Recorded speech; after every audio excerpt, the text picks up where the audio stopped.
सरकारी स्कूल के अध्यापक ने सिख धर्म बारे कीतियां गलत टिप्पणियां। विवादित फिल्म दास्तान सरहिंद खिलाफ सिख संगतां पाउण लगियां मते।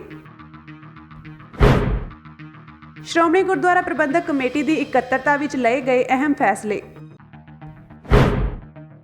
NIA ने कुलविंदरजीत सिंह खानपुरिया नूं दिल्ली हवाई अड्डे तो गिरफ्तार करन दा कीता दावा। सिखां बारे ते सिखां दे धार्मिक स्थानां बारे गलत टिप्पणियां करन दे मामले लगातार वध रहे हैं। अजिही एक घटना फिरोजपुर जिले के एक पिंड बह गुजरां तो सामने आई है। इत्थों के एक सरकारी स्कूल की अध्यापिका वालों अजिही बयानबाजी की गई है। मिली जानकारी अनुसार स्कूल की अध्यापका ने स्कूल 9वीं जमात पढ़न वाले सिख बच्चों नाल बदसलूकी की, गुरु साहबाना बारे गलत टिप्पणियां कीतियां। सचखंड श्री हरमंदर साहिब जो कि सिख धर्म के सर्वोच्च धार्मिक स्थान हैं, उन्हां बारे भी गलत टिप्पणियां कीतियां। गलबात दौरान बच्चों ने दस्सिया कि सब तो पहला जमात विच सिख बच्चों की पहचान की गई और फिर उन्हां सामने यह टिप्पणियां कीतियां गईयां। 2-4 दिन हो गए थे लैसन बनाउण लगे। लैसन तो गल शुरू हुई ते खालिस्तान वाले किहड़े सारे ने हत्थ खड़े करते जिन्ने खड़े ते ये कहंदे तुसीं खाली राही ना है, तुहाडा कुछ नहीं बनना। हरमंदर साहिब ते 4 किलो सोना लगा ते तुसीं कहंदे साडा हरमंदर साहिब गोल्डन आ। जी मतलब जिवें कि सारी लंका सोने की सारी रावण की ते तुसीं कहंदे हो कि साडे हरमंदर साहिब सोने दा तुहाडे जिहड़े वड्डे बजुर्ग आ ओह तीर लैके ते चोले पा के तुरे फिरदे, उन्हां नूं पुछो जाके कि खालिस्तान कौन है। ये वड्डे निहंग बने फिरदे। अच्छा, इन्हां खाली राही ना कहते जी 9वें पातशाह पागल ने जी। 9वें पातशाह गुरु तेग बहादुर पातशाह पागल ने जी। उन्होंने जी ये मतलब कि जी ते उन्होंने दिता जी धर्म दी खातिर बलिदान हाँ दिता। जी तां वो पागल सी। ਉਹ ਕਹਿੰਦੇ ਕਿਸੇ ਕੋਲ ਨੱਦ ਭਾਵੇਂ ਸਾਡੇ ਘਰੇ ਆਉਣ, ਮੇਰਾ ਨੰਬਰ ਲੈਣਾ, ਐਡਰੈਸ ਲੈਣਾ, ਕਿਸੇ ਕੋਲ ਨਹੀਂ ਨੱਦ, ਜਿਹੜਾ ਮਰਜ਼ੀ ਸਾਡੇ ਜਿਹੜਾ ਘਰੇ ਮਰਜ਼ੀ ਆ ਆ ਜੀ। ਇਹ ਕਹਿੰਦਾ ਦੇ ਖਾਲਿਸਤਾਨ ਨੂੰ ਕਹੋ ਆਪਦੇ ਸਕੂਲ ਅੱਡ ਖੋਲਣਾ, ਹਸਪਤਾਲ ਬਣਾਉਣਾ, ਉੱਥੋਂ ਪੜੋ ਜਾ ਕੇ ਤੇ ਉੱਥੇ ਜਾਓ। ਫਿਰ ਇਹ ਸਾਡੇ ਸਕੂਲ ਕਹਿੰਦੇ ਤੁਸੀਂ ਆਪਦੇ ਸਕੂਲ ਤੇ ਜਾ ਕੇ ਪੜੋ। ਉੱਥੇ विवादित फिल्म दास्तान सरहिंद नूं रोकण लई कई पिंडां दे गुरुद्वारा साहिबाना वल्लों मते पाए जा रहे हैं।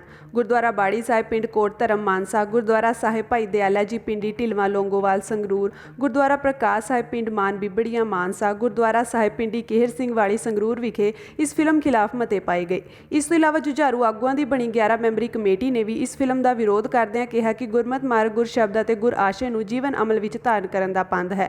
गुरु साहिबान ने सिखां नूं विपरन की रीत तो निर्लेप रहण दा उदेश दिंदिआं इस ते ਚੱਲਣ ਦੀ सख्त मनाही की है। गुरमत के पांधियां लई गुर शब्द ਅਤੇ गुर आशे के प्रचार प्रसार वास्ते अपनाया जाने वाला ढंग तरीका भी गुरमत अनुसारी ही होना चाहिए है। इस करके सिख इतिहास की जानकारी देण ਜਾਂ गुर शब्द के प्रचार लई विपरन की रीत वाले ढंग तरीके बिल्कुल नहीं अपनाए जा सकते। ਅੱਜ ਅਸੀਂ ਪਿੰਡ ਸ਼ਾਹਪੁਰ ਦੀ ਸਮੂਹ ਸੰਗਤ ਤੇ ਗੁਰਦੁਆਰਾ ਪ੍ਰਬੰਧਕ ਕਮੇਟੀ ਵੱਲੋਂ ਇੱਕ ਮਤਾ ਪਾਇਆ ਜੋ ਹੁਣੇ ਨਵੀਂ ਫਿਲਮ 2 ਤਰੀਕ ਨੂੰ ਰਿਲੀਜ਼ ਹੋਣ ਜਾ ਰਹੀ ਹੈ ਦਾਸਤਾਨ ਸਰਹਿੰਦ, ਉਸ ਨੂੰ ਬੰਦ ਕਰਾਉਣ ਵਾਸਤੇ ਉਤੇ ਪਾਬੰਦੀ ਲਾਉਣ ਵਾਸਤੇ ਸਾਡੇ ਨਗਰ ਦੀ ਸਮੂਹ ਸੰਗਤ ਅਤੇ ਪ੍ਰਬੰਧਕ ਕਮੇਟੀ ਵੱਲੋਂ ਉਪਰਾਲਾ ਕੀਤਾ ਗਿਆ। ਅਸੀਂ ਇੱਕ ਮਤਾ ਪਾਸ ਕੀਤਾ ਜੋ ਅਸੀਂ ਪੜ੍ਹ ਕੇ ਸੁਣਾਉਂਦੇ ਹਾਂ ਹੁਣ। ਵਾਹਿਗੁਰੂ ਜੀ ਕਾ ਖਾਲਸਾ, ਵਾਹਿਗੁਰੂ ਜੀ ਕੀ ਫਤਿਹ। ਅੱਜ ਮਿਤੀ 21/11/2022 ਨੂੰ ਗੁਰਦੁਆਰਾ ਸਾਹਿਬ ਪਿੰਡ ਸ਼ਾਹਪੁਰ ਪਟਿਆਲਾ ਦੀ ਪ੍ਰਬੰਧਕ ਕਮੇਟੀ ਦੀ ਇਕੱਤਰਤਾ ਹੋਈ, ਜਿਸ ਵਿੱਚ ਨਵੀਂ ਬਣੀ ਫਿਲਮ ਦਾਸਤਾਨ ਸਰਹਿੰਦ ਦੇ ਸਬੰਧ ਵਿੱਚ ਵਿਚਾਰ ਵਟਾਂਦਰਾ ਕੀਤਾ ਗਿਆ ਅਤੇ ਇਹ ਫੈਸਲਾ ਲਿਆ ਗਿਆ ਅਤੇ ਮਤਾ ਪਾਸ ਕੀਤਾ ਗਿਆ ਕਿ ਗੁਰੂ ਸਿਧਾਂਤਾਂ ਗੁਰਮਤ ਅਨੁਸਾਰ ਗੁਰੂ ਸਾਹਿਬਾਨ ਦੇ ਮਾਤਾ ਪਿਤਾ, ਗੁਰੂ ਕੇ ਮਹਿਲ, ਸਾਹਿਬਜ਼ਾਦੇ, ਗੁਰੂ ਸਾਹਿਬਾਨ ਦੇ ਜੀਵਨ ਨਾਲ ਸੰਬੰਧਿਤ ਮਹਾਨ ਗੁਰਸਿੱਖਾਂ ਅਤੇ ਸ਼ਹੀਦਾਂ ਦੀਆਂ ਮੂਰਤਾਂ ਬਣਾਉਣੀਆਂ ਜਾਂ ਉਹਨਾਂ ਵਰਗਾ ਸਵਾਂਗ ਰਚਨਾ, ਨਕਲਾਂ ਕਰਨ ਅਤੇ ਗੁਰੂ ਬਿੰਬ ਦੀ ਪੇਸ਼ਕਾਰੀ ਪਰਦੇਕਾਰੀ ਦੀ ਸਖਤ ਮਨਾਹੀ ਹੈ। ਸੋ ਇਹ ਫਿਲਮ ਸਿੱਖ ਸੰਗਤ ਨੂੰ ਬਿਲਕੁਲ ਪ੍ਰਵਾਨ ਨਹੀਂ ਹੈ। ਅਸੀਂ ਗੁਰ ਸ਼ਬਦ ਅਤੇ ਸਿੱਖ ਇਤਿਹਾਸ ਦੇ ਪ੍ਰਚਾਰ ਅਤੇ ਪ੍ਰਸਾਰ ਦੇ ਹਾਮੀ ਹਾਂ, ਪਰ ਅਸੀਂ ਇਹ ਗੱਲ ਬਿਲਕੁਲ ਸਪਸ਼ਟਤਾ ਨਾਲ ਕਹਿਣਾ ਚਾਹੁੰਦੇ ਹਾਂ ਕਿ ਇਹ ਸਿਧਾਂਤਕ ਸਮਝੌਤੇ ਸਾਨੂੰ ਕਿਸੇ ਵੀ ਕੀਮਤ ਤੇ ਮਨਜ਼ੂਰ ਨਹੀਂ। ਅਜਿਹਾ ਹਰਗਿਜ਼ ਨਹੀਂ ਹੋਣਾ ਚਾਹੀਦਾ। ਅਸੀਂ ਜਥੇਦਾਰ ਸ਼੍ਰੀ ਅਕਾਲ ਤਖਤ ਸਾਹਿਬ ਨੂੰ ਬੇਨਤੀ ਕਰਦੇ ਹਾਂ ਕਿ ਇਸ ਸਿਧਾਂਤਕ ਕੁਰਾਹੇ ਨੂੰ ਠੱਲ ਪਾਉਣ ਲਈ ਦਾਸਤਾਨ ਸਰਹਿੰਦ ਫਿਲਮ ਤੇ ਤੁਰੰਤ ਰੋਕ ਲਾਈ ਜਾਵੇ ਅਤੇ ਅਗਾਂਹ ਤੋਂ ਅਜਿਹੀਆਂ ਫਿਲਮਾਂ ਬਣਾਉਣ ਤੇ ਮੁਕੰਮਲ ਪਾਬੰਦੀ ਲਈ ਹੁਕਮਨਾਮਾ ਜਾਰੀ ਕੀਤਾ ਜਾਵੇ। ਦਾਸਤਾਨ ਸਰਹਿੰਦ ਫਿਲਮ ਬਣਾਉਣ ਵਾਲਿਆਂ ਨੂੰ ਵੀ ਇਸ ਮਤੇ ਰਾਹੀਂ ਅਸੀਂ ਬੇਨਤੀ ਕਰਦੇ ਹਾਂ ਕਿ ਇਸ ਫਿਲਮ ਨੂੰ ਬਿਨਾਂ ਦੇਰੀ ਕੀਤਿਆਂ ਤੁਰੰਤ ਵਾਪਸ ਲਿਆ ਜਾਵੇ, ਬੰਦ ਕੀਤਾ ਜਾਵੇ। ਅੱਜ ਸ਼੍ਰੋਮਣੀ ਗੁਰਦੁਆਰਾ ਪ੍ਰਬੰਧਕ ਕਮੇਟੀ ਦੀ ਅੰਤਰਿਮ ਕਮੇਟੀ ਦੀ ਪਲੇਠੀ ਇਕੱਤਰਤਾ ਹੋਈ, ਜਿਸ ਵਿੱਚ ਕਈ ਫੈਸਲੇ ਲਏ ਗਏ। ਇਹਨਾਂ ਫੈਸਲਿਆਂ ਸੰਬੰਧੀ ਪ੍ਰਧਾਨ ਹਰਜਿੰਦਰ ਸਿੰਘ ਧਾਮੀ ਨੇ ਪੱਤਰਕਾਰਾਂ ਨੂੰ ਜਾਣਕਾਰੀ ਦਿੰਦਿਆਂ ਦੱਸਿਆ ਕਿ ਸ਼੍ਰੋਮਣੀ ਕਮੇਟੀ ਵੱਲੋਂ ਆਉਂਦੇ ਸਮੇਂ ਵਿੱਚ ਆਪਣੇ ਸਮੂਹਕ ਵਿਦਿਅਕ ਅਦਾਰਿਆਂ ਅਤੇ ਗੁਰਦੁਆਰਾ ਸਾਹਿਬਾਨ ਵਿੱਚ ਸਿਰੋਪਾਓ ਬੰਦ ਕਰਨ ਦਾ ਫੈਸਲਾ ਕੀਤਾ ਗਿਆ ਹੈ। ਉਹਨਾਂ ਦੱਸਿਆ ਕਿ ਬੰਦੀ ਸਿੰਘਾਂ ਦੀ ਰਿਹਾਈ ਲਈ 1 ਦਸੰਬਰ ਤੋਂ ਦੇਸ਼ ਪੱਧਰ ਤੇ ਦਸਤਖਤ ਮੁਹਿੰਮ ਚਲਾਈ ਜਾਵੇਗੀ। ਉਹਨਾਂ ਇਹ ਵੀ ਦੱਸਿਆ ਕਿ ਸ਼੍ਰੋਮਣੀ ਕਮੇਟੀ ਵੱਲੋਂ ਆਪਣਾ YouTube ਚੈਨਲ ਸਥਾਪਿਤ ਕੀਤਾ ਜਾਵੇਗਾ। ਇਸ ਦੇ ਨਾਲ ਹੀ ਉਹਨਾਂ ਦੱਸਿਆ ਕਿ ਸ੍ਰੀ ਹਰਿਮੰਦਰ ਸਾਹਿਬ ਦੇ ਹੈੱਡ ਗ੍ਰੰਥੀ ਗਿਆਨੀ ਜਗਤਾਰ ਸਿੰਘ ਦੀਆਂ ਸੇਵਾਵਾਂ ਸਮਾਪਤ ਕਰ ਦਿੱਤੀਆਂ ਗਈਆਂ ਹਨ ਅਤੇ ਹੁਣ ਅਗਲੇ ਆਦੇਸ਼ਾਂ ਤੱਕ ਵਧੀਕ ਮੁੱਖ ਗ੍ਰੰਥੀ ਗਿਆਨੀ ਜਗਤਾਰ ਸਿੰਘ ਮੁੱਖ ਗ੍ਰੰਥੀ ਵਜੋਂ ਸੇਵਾਵਾਂ ਨਿਭਾਉਣਗੇ। ਗਿਆਨੀ ਜਗਤਾਰ ਸਿੰਘ ਵੱਲੋਂ ਮੁੱਖ ਗ੍ਰੰਥੀ ਵਜੋਂ ਸੇਵਾਵਾਂ ਦੀ ਸ਼ਲਾਘਾ ਕੀਤੀ ਗਈ। ਸ਼੍ਰੋਮਣੀ ਗੁਰਦੁਆਰਾ ਪ੍ਰਬੰਧਕ ਕਮੇਟੀ ਦੀ ਨਵੇਂ ਅਹੁਦੇਦਾਰਾਂ ਦੀ ਚੋਣ, ਜਿਹਦੀ ਅੱਜ ਪਲੇਠੀ ਐਗਜ਼ੈਕਟਿਵ ਦੀ ਮੀਟਿੰਗ ਹੋਈ ਔਰ ਸਾਰੇ ਮੈਂਬਰ ਸਾਹਿਬਾਨ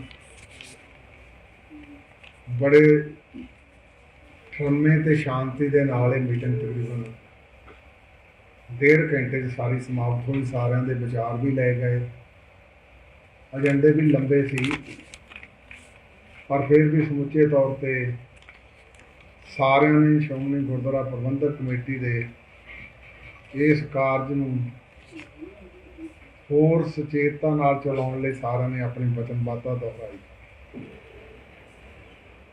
ਔਰ ਸਭ ਤੋਂ ਇੱਕ ਅਹਿਮ ਗੱਲ, ਜਿਹੜਾ ਸ਼੍ਰੋਮਣੀ ਗੁਰਦੁਆਰਾ ਪ੍ਰਬੰਧਕ ਕਮੇਟੀ ਦੇ ਜਨਰਲ ਹਾਊਸ ਦਾ ਮਤਾ ਸੀ, ਜਿਹਦੇ ਵਿੱਚ ਸਿੱਖ ਬੰਦੀਆਂ ਬਾਬਤ ਪਰਫਾਰਮੈਂਸ ਭਰਾਉਣ ਦਾ ਨਿਰਣਾ ਕੀਤਾ ਗਿਆ ਸੀਗਾ, ਉਹ 1 ਦਸੰਬਰ 2022 ਤੋਂ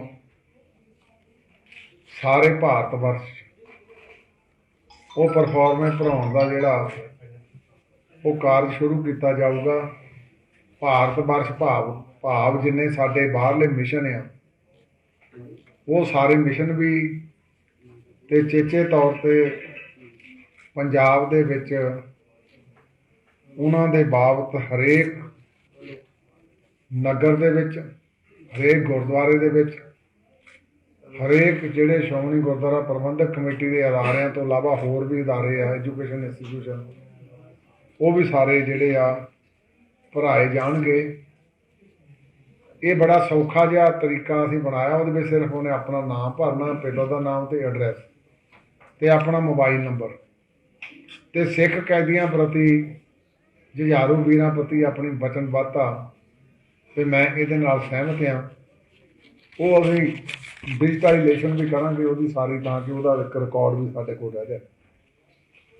ਉਹਦਾ ਸਮਾਂ ਨਿਸ਼ਚਿਤ ਕਰਕੇ ਫਿਰ ਸਾਰੇ ਪਰਫਾਰਮੈਂਸ ਸ਼੍ਰੋਮਣੀ ਗੁਰਦੁਆਰਾ ਪ੍ਰਬੰਧਕ ਕਮੇਟੀ ਦੇ ਸਾਰੇ ਮੈਂਬਰ ਸਾਹਿਬਾਨ ਚੰਡੀਗੜ੍ਹ ਜਾ ਕੇ 1 ਦਿਨ ਦਾ ਧਰਨਾ ਦੇਣਗੇ। ਨਾਲ ਹੀ ਉਹ ਸਾਰੇ ਗਵਰਨਰ ਪੰਜਾਬ ਦੇ ਸਾਰੇ ਉਹ ਜਿਹੜੇ ਆ ਸਪੁਰਦ ਕੀਤੇ ਜਾਣਗੇ। ਇਹਨਾਂ ਤੋਂ ਇਲਾਵਾ ਇਹ ਵੀ ਫੈਸਲਾ ਹੋਇਆ ਵੀ ਜਿੰਨੇ ਸਾਡੇ ਇਤਿਹਾਸਕ ਸਥਾਨ, ਇਹਨਾਂ ਤੇ ਵੀ ਕਾਊਂਟਰ ਲਾਏ ਜਾਣਗੇ। ਵੱਡੇ ਸ਼ਹਿਰਾਂ 'ਚ, ਛੋਟੇ ਸ਼ਹਿਰਾਂ ਦੇ ਵਿੱਚ, ਚੌਂਕਾਂ ਦੇ ਵਿੱਚ ਉਹ ਫਲੈਕਸ ਲਾ ਕੇ ਜਨਰਲ ਜਿਹੜੇ ਲੋਕ ਆ ਉਹਨਾਂ ਦਾ ਵੀ ਇਹਦੇ ਵਿੱਚ ਸ਼ਮੂਲੀਅਤ ਕੀਤੀ ਜਾਊਗੀ। ਇਹ ਸਾਡਾ ਅੱਜ ਦਾ ਵੱਡਾ ਫੈਸਲਾ ਸੀ। ਕੌਮੀ ਜਾਂਚ ਏਜੰਸੀ NIA ਵੱਲੋਂ ਦਿੱਲੀ ਦੇ ਹਵਾਈ ਅੱਡੇ ਤੋਂ ਕੁਲਵਿੰਦਰਜੀਤ ਸਿੰਘ ਉਰਫ ਖਾਨਪੁਰੀਆ ਨੂੰ ਗ੍ਰਿਫਤਾਰ ਕਰ ਲਿਆ ਗਿਆ ਹੈ। NIA ਦੇ ਇੱਕ ਅਧਿਕਾਰੀ ਨੇ ਦੱਸਿਆ ਕਿ ਬੱਬਰ ਖਾਲਸਾ ਇੰਟਰਨੈਸ਼ਨਲ ਅਤੇ ਖਾਲਿਸਤਾਨ ਲਿਬਰੇਸ਼ਨ ਫੋਰਸ ਵਰਗੇ ਸੰਗਠਨਾਂ ਨਾਲ ਜੁੜੇ ਕੁਲਵਿੰਦਰਜੀਤ ਸਿੰਘ ਉਰਫ ਖਾਨਪੁਰੀਆ ਨੂੰ ਸ਼ੁੱਕਰਵਾਰ ਨੂੰ ਬੈਂਕਾਕ ਤੋਂ ਇੱਥੇ ਪਹੁੰਚਣ ਤੋਂ ਬਾਅਦ ਇੰਦਰਾ ਗਾਂਧੀ ਅੰਤਰਰਾਸ਼ਟਰੀ ਹਵਾਈ ਅੱਡੇ ਤੇ ਗ੍ਰਿਫਤਾਰ ਕਰ ਲਿਆ ਗਿਆ ਸੀ। ਉਹਨਾਂ ਦੱਸਿਆ ਕਿ ਖਾਨਪੁਰੀਆ ਪੰਜਾਬ ਵਿੱਚ ਚੋਣਵੇਂ ਕਤਲਾਂ ਦੀ ਸਾਜ਼ਿਸ਼ ਰਚਣ ਸਮੇਤ ਕਈ ਦਹਿਸ਼ਤੀ ਮਾਮਲਿਆਂ ਵਿੱਚ ਲੋੜੀਂਦਾ ਸੀ। ਉਹ 2019 ਤੋਂ ਭਗੌੜਾ ਸੀ ਅਤੇ NIA ਨੇ ਉਸ ਬਾਰੇ ਜਾਣਕਾਰੀ ਦੇਣ ਲਈ 5 ਲੱਖ ਰੁਪਏ ਦੇ ਇਨਾਮ ਦਾ ਐਲਾਨ ਕੀਤਾ ਸੀ। ਉਸ ਦੇ ਖਿਲਾਫ ਇੱਕ ਲੁੱਕਆਊਟ ਸਰਕੂਲਰ ਜਾਰੀ ਕੀਤਾ ਗਿਆ ਸੀ ਅਤੇ ਇੰਟਰਪੋਲ ਦੁਆਰਾ ਉਸ ਦੇ ਖਿਲਾਫ ਇੱਕ ਰੈੱਡ ਕਾਰਨਰ ਨੋਟਿਸ ਵੀ ਜਾਰੀ ਕੀਤਾ ਗਿਆ ਸੀ।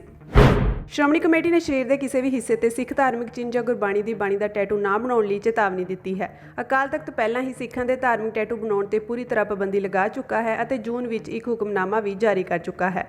ਅਕਾਲ ਤਖਤ ਦੇ ਤਤਕਾਲੀ ਜਥੇਦਾਰ ਗਿਆਨੀ ਗੁਰਬਚਨ ਸਿੰਘ ਨੇ ਐਲਾਨ ਕੀਤਾ ਸੀ ਕਿ ਸਰੀਰ ਤੇ ਸਿੱਖ ਧਾਰਮਿਕ ਚਿੰਨ੍ਹ ਜਾਂ ਗੁਰਬਾਣੀ ਦੀ ਬਾਣੀ, ਭਾਵੇਂ ਉਹ ਕਿਸੇ ਵੀ ਧਰਮ ਦੀ ਹੋਵੇ, ਸਿੱਖ ਰਹਿਤ ਮਰਿਆਦਾ ਦੇ ਵਿਰੁੱਧ ਹਨ।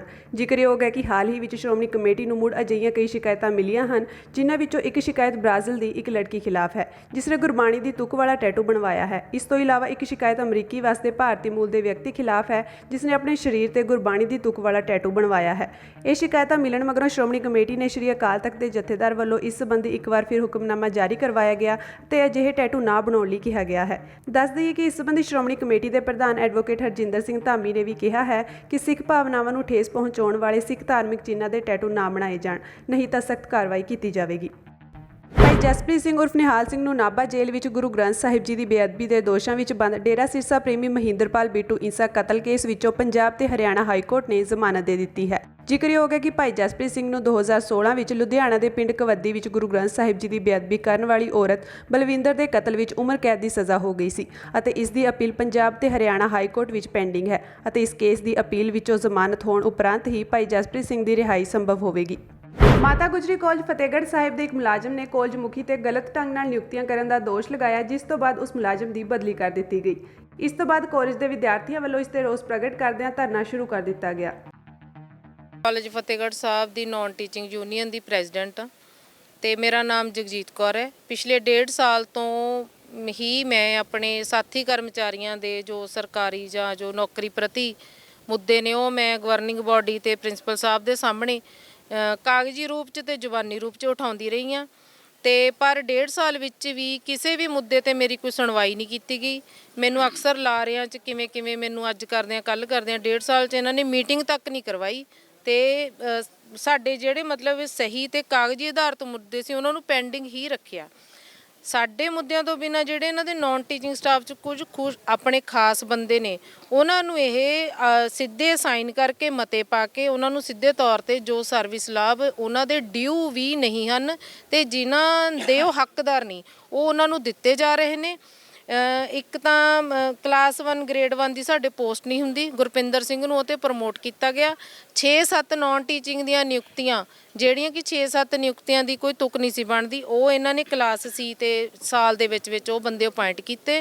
ਫਿਰ ਇਹਨਾਂ ਨੇ ਬਰਿੰਦਰ ਸਿੰਘ ਜਿਹੜਾ ਸਿਸਟਮ ਐਨਾਲਿਸਟ ਆ ਉਹਨੂੰ ਡੈਪੂਟੇਸ਼ਨ ਤੇ ਇੱਥੇ ਲਿਆ ਕੇ ਚੋਰੀ ਛੁਪੇ ਮਤਾ ਪਾ ਕੇ ਮਰਜ ਕੀਤਾ ਔਰ ਮਨਜੀਤ ਕੌਰ ਲਾਇਬ੍ਰੇਰੀ ਸਾਇੰਸ ਦੇ ਅਸਿਸਟੈਂਟ ਪ੍ਰੋਫੈਸਰ ਸੀ ਜਦ ਕਿ ਉਹ ਇੱਕ ਟੀਚਿੰਗ ਪੋਸਟ ਸੀ ਕਿਉਂਕਿ ਲਾਇਬ੍ਰੇਰੀ ਸਾਇੰਸ ਦਾ ਉਰੇ ਕੋਈ ਕੋਰਸ ਨਹੀਂ, ਕੋਈ ਉਰੇ ਕਿਸੇ ਵੀ ਤਰੀਕੇ ਦਾ ਨਹੀਂ ਤਾਂ ਉਹਨਾਂ ਨੇ ਉਹਨੂੰ ਐਡਜਸਟ ਕਰਨ ਲਈ ਇੱਕ ਟੀਚਿੰਗ ਤੋਂ ਇਹਨਾਂ ਨੇ ਚੋਰੀ ਤੋਂ ਮਤਾ ਪਾਇਆ ਤੇ ਉਹਨੂੰ ਅਸਿਸਟੈਂਟ ਲਾਇਬ੍ਰੇਰੀਅਨ ਰੱਖਤਾ। ਇੱਕ ਅਸਿਸਟੈਂਟ ਪ੍ਰੋਫੈਸਰ ਨੂੰ ਨਾਨ ਟੀਚਿੰਗ 'ਚ ਕਨਵਰਟ ਕਰਕੇ ਉਹਨੂੰ ਕੋਈ ਇਹਨਾਂ ਨੇ ਕਾਗਜ਼ ਪੱਤਰ ਨਹੀਂ ਦਿੱਤਾ, ਉਹਦੀ ਤਨਖਾਹ ਪਾਉਣੀ ਸ਼ੁਰੂ ਕਰਤੀ। ਮੈਂ ਉਹਨੂੰ ਖੁਦ ਪੁੱਛਿਆ ਵੀ ਤੁਸੀਂ ਨਾਨ ਟੀਚਿੰਗ ਹੋ, ਤੁਹਾਡੇ ਕੋਲ ਕੋਈ ਨਾਨ ਟੀਚਿੰਗ ਦਾ ਅਪਾਇੰਟਮੈਂਟ ਲੈਟਰ? ਉਹ ਕਹਿੰਦੇ ਮੇਰੇ ਕੋਲ ਕੋਈ ਨਹੀਂ। ਮੈਂ ਪ੍ਰਿੰਸੀਪਲ ਸਾਹਿਬ ਨੂੰ ਪੁੱਛਿਆ, ਉਹ ਕਹਿੰਦੇ ਅਸੀਂ ਮਤਾ ਪਾ ਸਕਦੇ ਸੀ, ਅਸੀਂ ਪਾਤਾ, ਜਾਂ RTI ਦੇ ਰਾਹੀਂ ਲੈ ਲਾ। ਇਸ ਤੋਂ ਬਿਨਾਂ ਇਹਨਾਂ ਨੇ ਸਰਬਜੀਤ ਸਿੰਘ ਝਿੰਜਰ ਅਕਾਲੀ ਦਲ ਦੇ ਕੋਈ ਮੁੱਖ ਬੁਲਾਰੇ ਨੇ, ਬਸੀ ਤੋਂ ਅਬਜ਼ਰਵਰ ਨੇ। 7 ਤਰੀਕ ਨੂੰ ਇਹਨਾਂ ਨੇ ਉਹਦੀ ਸਕੀ ਸਾਲੇਹਾਰਾ ਖੁਸ਼ਵਿੰਦਰ ਕੌਰ ਉਹਨੂੰ ਡਾਟਾ ਐਂਟਰੀ ਆਪਰੇਟਰ ਇੱਥੇ ਚੋਰੀ ਛੁਪੇ ਜੁਆਇਨ ਕਰਾਇਆ, ਜਿਹਦਾ ਉਰੇ ਜਦੋਂ ਮੇਰੇ ਤੱਕ ਗੱਲ ਪਹੁੰਚੀ ਮੈਂ ਗਵਰਨਿੰਗ ਬਾਡੀ ਤੇ ਪ੍ਰਿੰਸੀਪਲ ਸਾਹਿਬ ਮੂਰੇ ਗੱਲ ਕੀਤੀ ਵੀ ਤੁਸੀਂ ਚੋਰੀ ਛੁਪੇ ਡਾਟਾ ਐਂਟਰੀ ਆਪਰੇਟਰ ਜੁਆਇਨ ਕਰਾਇਆ। ਤਾਂ ਪਹਿਲਾਂ ਤਾਂ ਉਹ ਕਹਿੰਦੇ ਵੀ ਪ੍ਰਧਾਨ ਸਾਹਿਬ SGPC ਦੇ ਹੁਕਮ ਨੇ, ਅਸੀਂ ਟਾਲ ਨਹੀਂ ਸਕਦੇ। ਫਿਰ ਮੈਂ ਕਿਹਾ ਲਿਆਓ ਹੁਕਮ ਦਿਖਾਓ, ਫਿਰ ਉਹ ਕਹਿੰਦੇ ਅਸੀਂ ਦਿਖਾ ਨਹੀਂ ਸਕਦੇ। ਫਿਰ ਮੈਂ ਕਿਹਾ ਪ੍ਰਧਾਨ ਸਾਹਿਬ ਤਾਂ ਕੋਈ ਹੈ ਹੀ ਨਹੀਂ, 7 ਤਰੀਕ ਹੈ, ਪ੍ਰਧਾਨ ਸਾਹਿਬ ਤਾਂ 9 ਤਰੀਕ ਨੂੰ ਬਣਨੇ ਨੇ। ਫਿਰ ਉਹ ਕਹਿੰਦੇ ਵੀ ਚਲੋ ਕੋਈ ਨਹੀਂ। ਫਿਰ ਉਸ ਤੋਂ ਬਾਅਦ ਮੈਂ ਕਿਹਾ ਸਰ ਵੀ ਇਸ ਤਰ੍ਹਾਂ ਨਹੀਂ ਤੁਸੀਂ ਕਰ ਸਕਦੇ ਜਦੋਂ ਪ੍ਰਧਾਨ ਹੈ ਨਹੀਂ SGPC ਦੀ। ਫਿਰ ਇਹਨਾਂ ਨੇ ਮੈਨੂੰ ਉੱਥੇ ਬੰਦ ਕਮਰੇ 'ਚ ਸਾਰੇ ਸਟਾਫ ਉੱਥੇ ਨਾਨ ਟੀਚਿੰਗ ਦਾ ਹਾਜ਼ਰ ਸੀ, ਇਹਨਾਂ ਨੇ ਮੈਨੂੰ ਡਰਾਇਆ ਧਮਕਾਇਆ ਵੀ ਜੇ ਤੂੰ ਇਹ ਗੱਲਾਂ ਕਰਨੀਆਂ ਬੰਦ ਨਾ ਕੀਤੀਆਂ ਤੈਨੂੰ ਅਸੀਂ ਨੌਕਰੀ ਤੋਂ ਕੱਢ ਦਾਂਗੇ। ਤੇ ਚੀਮਾ ਸਾਹਿਬ ਕਹਿੰਦੇ ਵੀ ਤੈਨੂੰ ਅਸੀਂ ਬਦਲ ਦਾਂਗੇ, ਅਸੀਂ ਲਿਖ ਦਾਂਗੇ ਮਾਹੌਲ ਖਰਾਬ ਕਰਦੀ ਆ ਫਲਾਨਾ ਟਮਕਾਣਾ। ਜਗਦੀਪ ਸਿੰਘ ਚੀਮਾ ਕਾਲਜ ਦੇ ਆਨਰੇਰੀ ਸੈਕਟਰੀ ਉਸ ਤੋਂ ਅਕਾਲੀ ਦਲ ਦੇ। ਫਿਰ ਜਦੋਂ ਮੈਂ ਉੱਥੇ ਦਬੀ ਨਹੀਂ, ਮੈਂ ਉੱਥੇ ਮੌਕੇ ਤੇ ਧਰਨੇ ਤੇ ਬਹਿ ਗਈ। ਮੈਂ ਕਿਹਾ ਤੁਸੀਂ ਮੈਨੂੰ ਥ੍ਰੈਟ ਨਹੀਂ ਕਰ ਸਕਦੇ, ਦਬਾ ਨਹੀਂ ਸਕਦੇ, ਮੇਰੇ ਦਸਤਾਵੇਜ਼ੀ ਆਧਾਰਿਤ ਮੁੱਦੇ ਨੇ ਤੇ ਮੈਂ ਇੱਕ ਪ੍ਰਧਾਨ ਦੇ ਤੌਰ ਤੇ ਗੱਲ ਕਰ ਰਹੀ ਹਾਂ। ਤਾਂ ਫਿਰ ਉਹ ਕਹਿੰਦੇ ਵੀ ਅਸੀਂ ਕੁਝ ਵੀ ਕਰ ਸਕਦੇ ਹਾਂ, ਨਾਨ ਟੀਚਿੰਗ ਨੂੰ ਕਹਿੰਦੇ ਹੋਰ ਕਿਸੇ ਨੇ ਬੋਲਣਾ ਦੱਸੋ ਕਿਹੜਾ ਆਵਾਜ਼ ਉਠਾਉਂਦਾ, ਉਹਨੂੰ ਵੀ ਅਸੀਂ ਨਾਲੇ ਦੱਸਦੇ ਹਾਂ। ਚੀਮਾ ਸਾਹਿਬ ਨੇ, ਜਗਦੀਪ ਸਿੰਘ ਚੀਮਾ ਨੇ। ਅਸੀਂ ਫਿਰ ਨਾਨ ਟੀਚਿੰਗ ਸਟਾਫ ਨੂੰ ਕਹਿੰਦੇ ਤੁਸੀਂ ਉੱਠ ਕੇ ਇਹਦੇ ਨਾਲੋਂ ਕੱਲੀ ਛੱਡ ਦਿਓ, ਉਹ ਕਹਿੰਦੇ ਅਸੀਂ ਨਹੀਂ ਉੱਠਣਾ। ਤਾਂ ਫਿਰ ਉਹ ਕਹਿੰਦੇ ਵੀ ਲਿਆਓ ਪ੍ਰਿੰਸੀਪਲ ਸਾਹਿਬ ਸਭ ਦੀਆਂ ਫਾਈਲਾਂ, ਮੈਂ 100 ਦੇ 100 ਬੰਦੇ ਨੂੰ ਹੁਣੇ ਇਮੀਡੀਏਟ ਨੌਕਰੀ ਤੋਂ ਫਾਰਗ ਕਰੂੰਗਾ। ਫਿਰ ਵੀ ਕੋਈ ਨਹੀਂ ਉੱਠਿਆ। ਜਦੋਂ ਕੋਈ ਨਹੀਂ ਉੱਠਿਆ ਤਾਂ ਉਹ ਮੈਨੂੰ ਕਹਿੰਦੇ ਵੀ ਤੁਸੀਂ ਆਪਣੀਆਂ ਮੰਗਾਂ ਦੱਸੋ, ਅਸੀਂ ਤੁਹਾਡੀਆਂ ਸਾਰੀਆਂ ਜਿਹੜੀਆਂ ਨਾਨ ਟੀਚਿੰਗ ਦੇ ਕੰਮ ਨੇ ਉਹ ਕਰਦੇ ਹਾਂ। ਤੇ ਮੇਰਾ ਤੇਰੇ ਨਾਲ ਵਾਅਦਾ, ਤੂੰ ਹੁਣ ਇਹ ਜਿਹੜਾ ਸਟਾਫ ਆ ਇਹਨੂੰ ਕਹਿ ਵੀ ਇਹ ਕਾਲਜ ਛੱਡ ਕੇ ਜਾਵੇ। ਕਾਂਗਰਸ ਨੇ ਰਾਜੀਵ ਗਾਂਧੀ ਹੱਤਿਆ ਕੇਸ ਵਿੱਚੋਂ ਦੋਸ਼ੀਆਂ ਨੂੰ ਸੁਪਰੀਮ ਕੋਰਟ ਵੱਲੋਂ ਰਿਹਾ ਕਰਨ ਦੇ ਫੈਸਲੇ ਤੇ ਸੁਪਰੀਮ ਕੋਰਟ 'ਚ ਨਜ਼ਰਸਾਨੀ ਲਈ ਅਰਜ਼ੀ ਦਾਇਰ ਕਰਨ ਦਾ ਫੈਸਲਾ ਕੀਤਾ ਹੈ। ਕਾਂਗਰਸ ਦੇ ਸੀਨੀਅਰ ਆਗੂ ਤੇ ਵਕੀਲ ਅਭਿਸ਼ੇਕ ਮਨੂ ਸਿੰਘਵੀ ਨੇ ਇਸ ਬਾਰੇ ਜਾਣਕਾਰੀ ਦਿੰਦਿਆਂ ਕਿਹਾ ਕਿ ਰਾਜੀਵ ਗਾਂਧੀ ਹੱਤਿਆ ਕੇਸ ਵਿੱਚ ਰਿਹਾ ਕੀਤੇ ਗਏ ਦੋਸ਼ੀਆਂ ਦੇ ਮਾਮਲੇ 'ਚ ਪਾਰਟੀ ਨਜ਼ਰਸਾਨੀ ਲਈ ਸੁਪਰੀਮ ਕੋਰਟ ਵਿੱਚ ਅਰਜ਼ੀ ਦਾਇਰ ਕਰੇਗੀ। ਸਿੰਘਵੀ ਨੇ ਕਿਹਾ ਕਿ ਅਸੀਂ ਅਜੇ ਨਜ਼ਰਸਾਨੀ ਦੇ ਤੌਰ ਤਰੀਕੇ ਬਾਰੇ ਫੈਸਲਾ ਕਰਨਾ ਹੈ ਕਿ ਕੇਂਦਰ ਸਰਕਾਰ ਦੀ ਨਜ਼ਰਸਾਨੀ ਅਰਜ਼ੀ 'ਚ ਹੀ ਧਿਰ ਬਣਿਆ ਜਾਵੇ ਜਾਂ ਫਿਰ ਵੱਖਰੇ ਤੌਰ ਤੇ ਅਰਜ਼ੀ ਦਿੱਤੀ ਜਾਵੇ। ਉਹਨਾਂ ਕਿਹਾ ਕਿ ਕਾਂਗਰਸ ਨੇ ਸਿਧਾਂਤਕ ਤੌਰ ਤੇ ਨਜ਼ਰਸਾਨੀ ਲਈ ਅਰਜ਼ੀ ਦਾਇਰ ਕਰਨ ਦਾ ਫੈਸਲਾ ਕੀਤਾ ਹੈ। ਪਾਰਟੀ ਨਾਲ ਜੁੜੇ ਸੂਤਰਾਂ ਨੇ ਕਿਹਾ ਕਿ ਨਜ਼ਰਸਾਨੀ ਦੀ ਅਰਜ਼ੀ ਅਗਲੇ ਕੁਝ ਦਿਨਾਂ ਵਿੱਚ ਦਾਖਲ ਕਰ ਦਿੱਤੀ ਜਾਵੇਗੀ। ਸੁਪਰੀਮ ਕੋਰਟ ਨੇ 11 ਨਵੰਬਰ ਨੂੰ 6 ਦੋਸ਼ੀਆਂ ਨੂੰ ਸਮੇਂ ਤੋਂ ਪਹਿਲਾਂ ਰਿਹਾ ਕਰਨ ਦਾ ਹੁਕਮ ਦਿੱਤਾ ਸੀ। ਨਲਿਨੀ ਸ਼੍ਰੀਹਰਨ ਅਤੇ ਆਰਪੀ ਰਵੀਚੰਦਰਨ ਸਣੇ 6 ਜਣੇ ਉਮਰ ਕੈਦ ਦੀ ਸਜ਼ਾ ਭੁਗਤ ਰਹੇ ਸਨ। ਕੇਂਦਰ ਨੇ ਨਜ਼ਰਸਾਨੀ ਲਈ ਅਰਜ਼ੀ ਦੇਣ ਵੇਲੇ ਕਿਹਾ ਕਿ ਅਦਾਲਤ ਨੇ ਹੁਕਮ ਦੇਣ ਵੇਲੇ ਸਰਕਾਰ ਦੇ ਪੱਖ ਨੂੰ ਸੁਣਨ ਦਾ ਢੁਕਵਾਂ ਮੌਕਾ ਨਹੀਂ ਦਿੱਤਾ। ਉਹਨਾਂ ਕਿਹਾ ਕਿ ਸਜ਼ਾ ਮੰਗ ਰਹੇ ਦੋਸ਼ੀਆਂ ਨੇ ਰਸਮੀ ਤੌਰ ਤੇ ਕੇਂਦਰ ਨੂੰ ਧਿਰ ਨਹੀਂ ਬਣਾਇਆ, ਜਿਸ ਕਾਰਨ ਸਰਕਾਰ ਦੀ ਕੇਸ ਵਿੱਚ ਢੁਕਵੀਂ ਸ਼ਮੂਲੀਅਤ ਨਹੀਂ ਹੋ ਸਕੀ।